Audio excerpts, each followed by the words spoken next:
Good afternoon and welcome to our Meet the Candidates program. My name is Jennifer Harmoning, President of the Burnsville Chamber. We are here today partnering between the Burnsville Chamber of Commerce and the Savage Chamber of Commerce to bring you this Meet the Candidates for Minnesota House District 55A. We're glad to have both Jess Hansen and Gabriella Kroetch here today. And I'm going to turn it over to our moderator and chair of our Public Policy Committee here at the Burnsville Chamber, Brady Folkstead. Thank you, Jennifer. Again, welcome everybody. Thanks for joining us for the 55A Meet the Candidates. Just a quick, for those that are online and trying to figure out if 55A is your district. 55A encompasses all of Savage, as well as the far north and western section of Burnsville. So if you live west of 35W, north of 136th Street, and west of Burnsville Parkway, this will be your district, and these will be, one of these two will be representing you in St. Paul come after the November election. With that, just a couple of ground rules. We do give the candidates 2 minutes to answer each one of the questions. We did flip a coin to see who would begin answering questions first, and Jess Hansen will be kicking us off. So with that, Jess, first question for you coming your way is tell us a little bit about you and what motivated you to run for office. Thanks, Brady, and thanks to the Chamber and everybody who is participating today. You know, you could choose to do anything with your time, and choosing to be engaged in this process is both meaningful and important because this is a big part of what shapes our community, our state, and our future. So thank you for tuning in. I'm Jess Hansen. I grew up in Lakeville, and I've lived in the South Metro my entire life. I'm a mom of two, and I raised them largely on my own after I had my daughter when I was just 17 years old. I'm a first-generation college graduate, and I have degrees in social work and political leadership. And I ran for office because I really wanted to be part of the decision-making process for middle-class and working-class families like mine who are really struggling to make ends meet. I know what it's like as a single income household to really struggle to find all of the funds necessary to pay for all of the things. And when I watched what was happening at the Capitol, I didn't hear a lot of people talking about the needs that we had for middle-class Minnesotans. And so it became important to me to just model and talk about the importance of the politics of care and what it means to take care of each other. I believe that we deserve that, and we also deserve a responsible government. My great-grandfather was a small business owner right here in the district for many, many years, right off of Chowan Avenue. And so I grew up visiting his small business, and it really was important to me that I support the small businesses in our community as a result, because his small business supported our family in our times of need as well.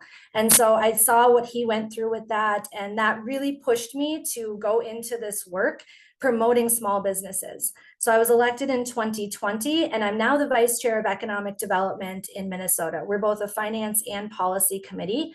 And that has been a really great experience for me to talk one-on-one with small business owners around the state, whether they're inventors or creators or labor fields like carpentry or painting or any of our great trades. It was really important to me. So I'm excited to talk more today and learn more from you as well. Thanks, everybody. Thank you very much. And next, same question to you, Gabriella. Tell us a little bit about yourself and what motivated you to run for office. So hello, everyone, and thank you, Chamber members, for hosting this wonderful event. My name is Gabriella Kroetch. I live in Savage. I have moved here with my husband in 2008, so we've been living in this community for over 16 years now. My journey began basically 22 years ago when I was lucky enough to immigrate to this beautiful country. In my 4 decades of life, I have lived in a communist country. I have lived in socialist democracy. And I have witnessed firsthand how heavy government regulation can really stifle business growth and create hardships among business community. Living through that experience has given me very unique and clear perspective on the importance of balance, governance, and balance in regulation and policy. My husband's family owns a small business. I have business owners in my own family. My grandfather as well was a business owner. My uncle, my brother is still a business owner. So I am very familiar with the struggles and challenges business owners and small businesses face. What motivated me to jump in was while raising my family in this district, I had a front row seat to declining educational outcomes in my own district and in my own family.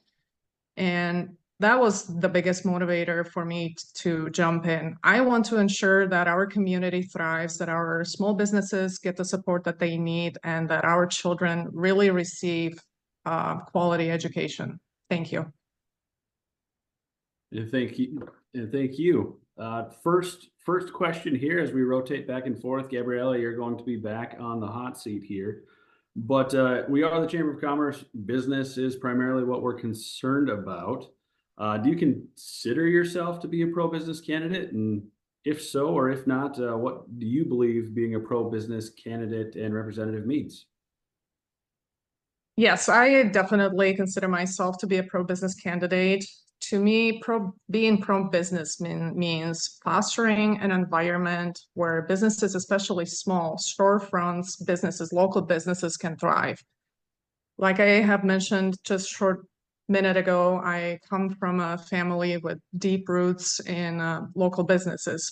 My husband's family is even more. His parents, grandparents actually are business owners that have been in business for 6 decades. I have watched them struggle through many periods of time, 2008, for example, and other periods since then where life with a heavy government regulation was quite challenging for them to stay in business, to make money, and to thrive and grow.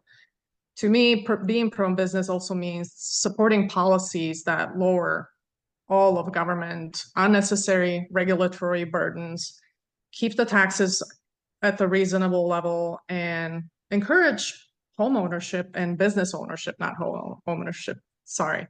It also means to create strong workforce, invest in education and educational training programs. It also means, I do believe government needs to be a partner versus a barrier.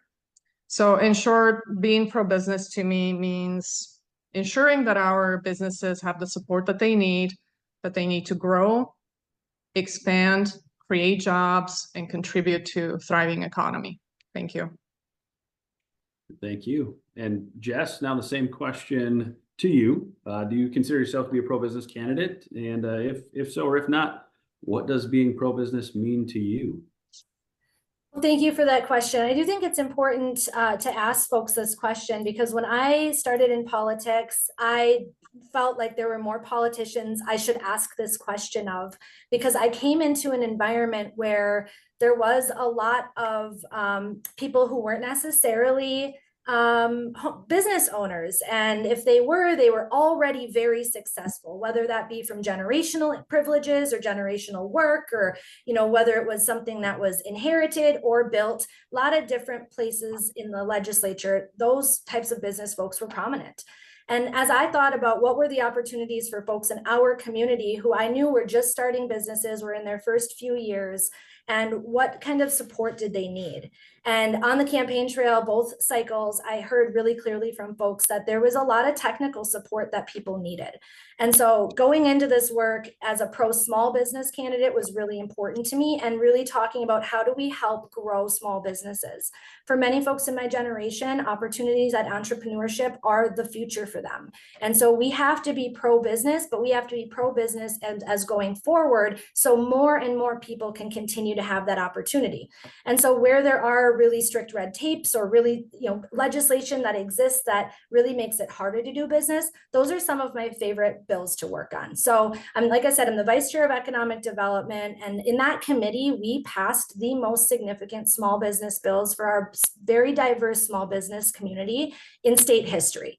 And so we were really excited to offer those opportunities and support for new business owners to thrive, because everybody, in my opinion, deserves the opportunity to thrive in this economy, no matter whether they come from generational businesses or if they're coming in as new business owners. So that's what it means to me. It means talking to the folks that have been in the business for a while and the new ones who want to come in, and crafting laws that work for them.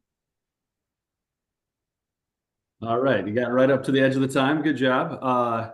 With that, next question here, shifting gears a little bit, and as we're rotating, Jess, this is coming back to you right away.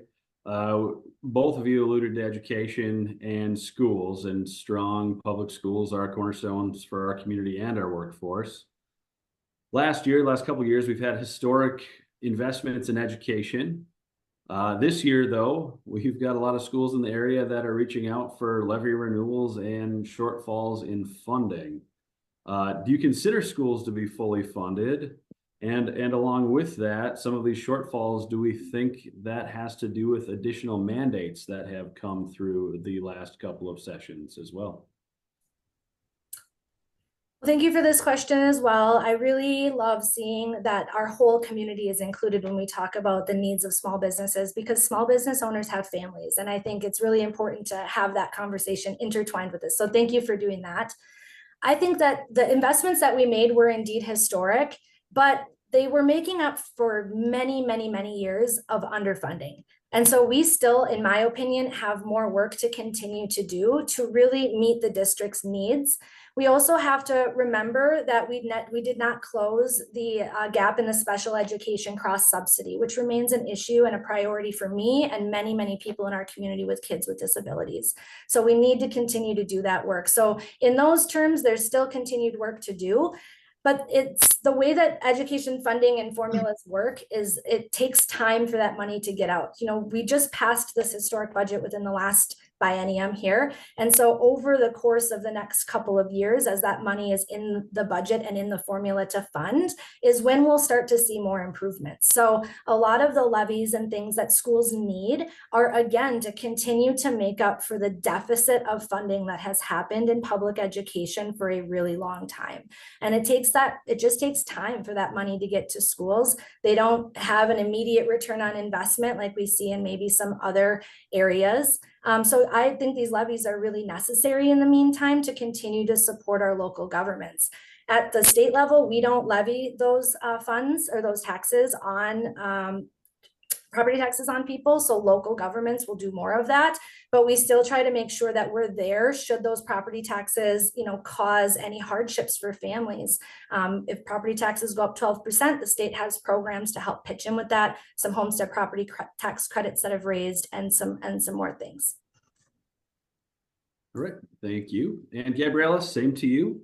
A lot of funding over the last couple of years headed to schools, and yet schools are still going out for levies to close those funding gaps and shortfalls. Do you consider the schools to be fully funded, or do you believe that increased mandates have caused some of the recent shortfalls? Yes, well, we all want to see our students thrive. While there have been historic investments in education over the past 2 sessions, schools throughout this area specifically are still facing shortfalls and going out for levies. And it's specifically my own school district here, 719, Prior Lake Savage, which basically shows that the issue isn't just about dollars. One major factor is the 65 new unfunded mandates that the DFL passed, placing additional burdens on schools without providing the necessary funding to implement them.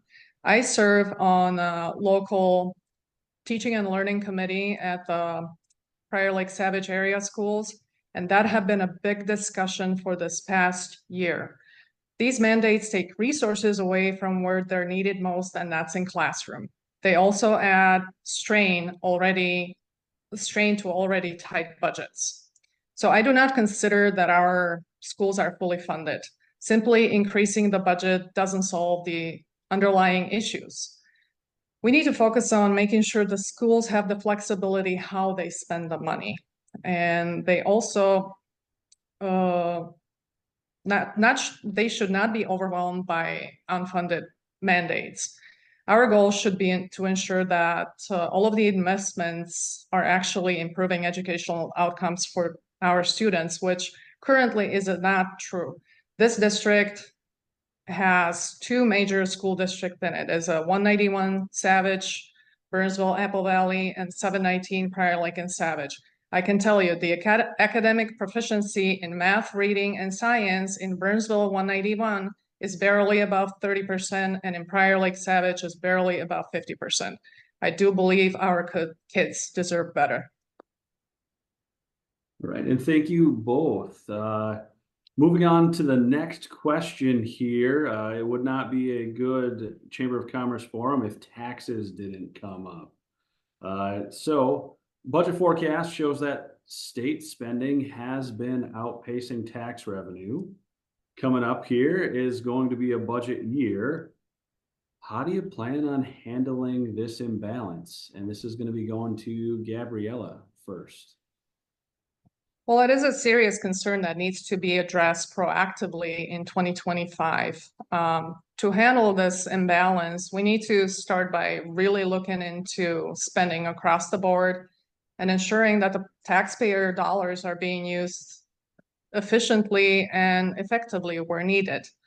One of my priorities would be to identify areas where spending can be reduced or streamlined without compromising essential services such as education, public safety, and infrastructure. This means looking closely at waste, inefficiencies, and programs that are not delivering the intended results. I believe my approach would be to promote policies that encourage economic growth, support small businesses, and attract new investments to generate more revenue organically, rather than relying on tax increases.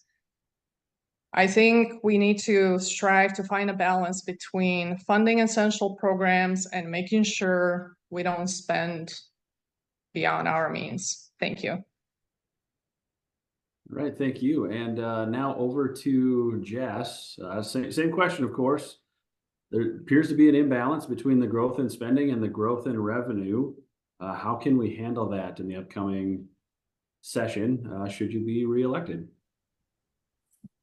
Thank you for this question. It is always really important to me that we keep making the best investments in Minnesota, because this is where I have been born and raised. My family's been in the state for over 200 years, I think, if my grandma's genealogy matches up right. And it is the best place in the country to live, work, play, and raise a family. And that means that we need to invest in it and make sure that we're supporting it. So once we meet all of the needs we have to keep this the best place in the country, then I think it is appropriate to look at where government spending is not giving us a return on investment as society deserves. So I've mentioned, schools in my last comments. I think continuing to invest in those schools is the solution. I mean, we know that money makes the world go round. Money is what makes people have the capacity to feed their children. It's what keeps jobs competitive, and making sure that teachers have jobs that can help them live at a basic necessity, I think is really important. I know the struggles our teachers are going through. I hear from teachers all the time about how hard it is to stay in that profession. So making our investments in schools with any budget we have is always going to be a top priority to me, and also to offset some of that from the property tax base as well, and make sure our local communities can focus on funding local projects as well. I think it is also important to know that we had passed the largest middle-class tax breaks in the history of the state ever. The only people who didn't get a tax break over the last biennium are the ultra rich. And I think that's how it should be. We now have the most fair individual tax system in the nation. And that's something to be proud of. But that doesn't mean we can't go further. We know families like mine are struggling. And so really focusing on the needs of middle-class families with kids is going to be my top priority. All right, well, thank you both. Next, we've talked about historic increases in funding, some historic spending as well. Next really is coming down to small business owners. during the last session, there were many new mandates and new services that small businesses need to be paying attention to and implement. We're finding from the Chamber of Commerce, both here and statewide, that small businesses are struggling to understand the mandates first and then to implement them from these past 2 years. If elected, how would you consider alleviating this burden on our small business owners? Jess, that'll be to you first.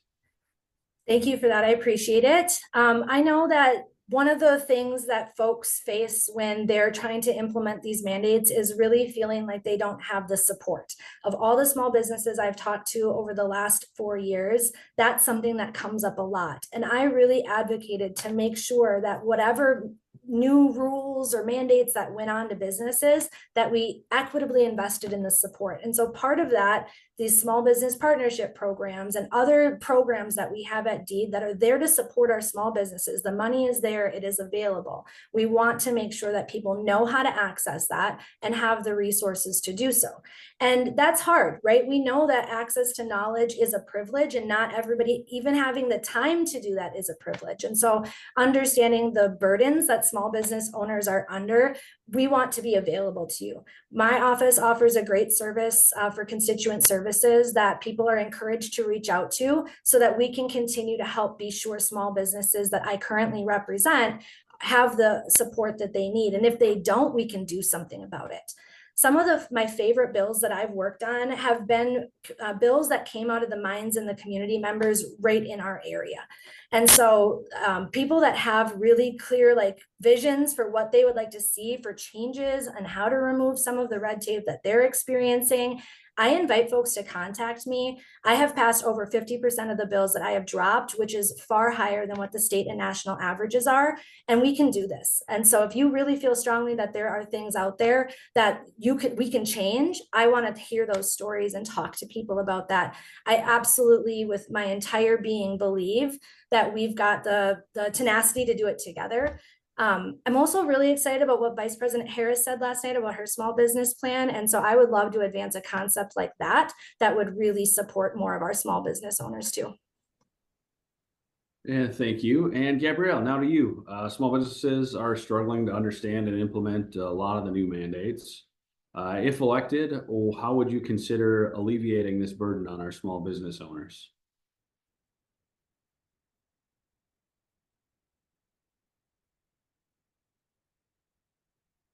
Apologize, I believe we have you on mute still, if you could unmute. Yeah, sorry, I did that to myself. My bad. Anyway, small businesses are indeed struggling to implement the numerous workplace mandates passed by the DFL in the last 2 sessions, and this is something that's very concerning. Mandates like paid family and medical leave, earned sick and safe time, and similar mandates like the Secure Choice Retirement Program are placing heavy financial burden on employers. For example, paid family and medical leave requires a payroll tax that can rise as high as 1.2%. On top of that, businesses must shoulder the cost of HR, the compliance, replacing employees, etc., etc. I do believe we absolutely need to prioritize lifting these burdens. We need to review these mandates and look at solutions that offer flexibility for small businesses to, let's say, opt into private sector solutions for leave programs or providing tax credits to help offset compliance costs. Additionally, I believe by reducing unnecessary red tape and offering more clarity and guidance for small business owners can truly help them navigate these challenging these challenges without cost, without financial cost. Small businesses are truly the backbone of any community, our community as well, and we need to ensure that the government policies support rather than hinder their success. Thank you. And thank you both. Now, coming down, time to wrap up. We've covered a lot of territory here. 1 minute. First, it'll be to Gabriella. Why are you the best candidate to represent our area? I am the best candidate to represent our area because I'm deeply connected to the community and understand the challenges that we face firsthand. I've lived here for over 16 years and my family is deeply rooted in this district. My husband comes from a family of small business owners, and my brother and my uncle, my grandfather all run small businesses. So I know the importance of supporting local businesses and keeping our economy strong. I have experienced both the successes and frustrations that our residents face, whether it's in education, public safety, or dealing with ever-increasing regulations. I'm committed to addressing these issues with practical solutions that focus on strengthening of our community, my ability to bring people together and work collaboratively with local leaders to ensure that we can tackle all of the challenges. Thank you. Thank you. And Jess, to wrap things up here, 1 minute, why are you the best candidate to represent our area? Well, I want to thank you all for having us today. And I want to thank everybody for, again, making politics part of your day and part of your life, because I do think it is critical to the success of our community. And I think I'm the best candidate to represent this area because I've been supported and trusted by the community to do so since 2020. My legislative successes are many, as I mentioned, passing over 50% of the bills that I've dropped, which is significantly higher than the state and national average, fulfilling the city's agendas, as well as bringing forward bills from people right here in the community who have done really great work finding solutions to the problems that we face. I believe that politics is how we care about each other and that we deserve a responsible government. And I think my work has been both bipartisanly supported and shown exactly those values. So I remain open and transparent about the works that we do. And I think that you deserve a representative who is accessible and there to fight for you. Thanks, everyone.